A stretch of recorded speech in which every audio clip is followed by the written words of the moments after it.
Sexual harassment includes, but is not exclusive to, actual or attempted rape or sexual assault, unwanted pressure for sexual favors, unwanted deliberate touching, leaning over, cornering or pinching, unwanted letters, telephone calls or materials of a sexual nature, unwanted sexual teasing, jokes, remarks or questions, asking personal questions about social or sexual life, making kissing sounds, howling and smacking lips, making sexual comments about a person's clothing, anatomy or looks, displaying sexually suggestive visuals, touching the person's clothing, hair or body, hugging, kissing, patting or stroking, and touching or rubbing oneself sexually around another person.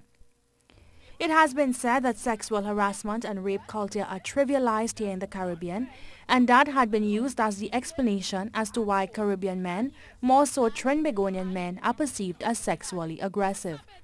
However, head of the University of the West Indies Institute of Gender and Development Studies, Dr. Gabriel Hossain, says Trinbagonian men are not more aggressive than men in other parts of the world.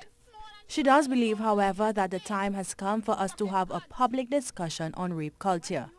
Rape culture is a culture where sexual violence is normalized, where because women may be walking on the street, they become vulnerable.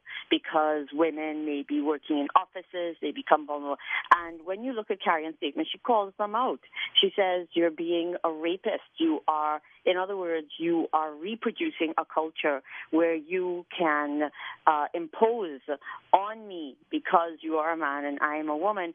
She says it must be acknowledged and addressed. Too often rape culture is dismissed as culture. It's dismissed as just the way men are. It's dismissed as the way men can't help being. But what we need to focus on this always is the fact that women have a right to live lives that are free and free of violence. Dr. Hossain says the pervasiveness of sexual harassment suggests the urgency with which it must be treated. She says we need to pressure the government to give women the backing of the state, noting that no traction has been made on sexual harassment legislation since it was proposed over a year ago.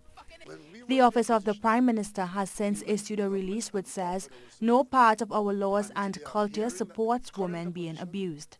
Citizens are encouraged to recognize that women and children should be treated with dignity and respect. Dion Batiste, CNews.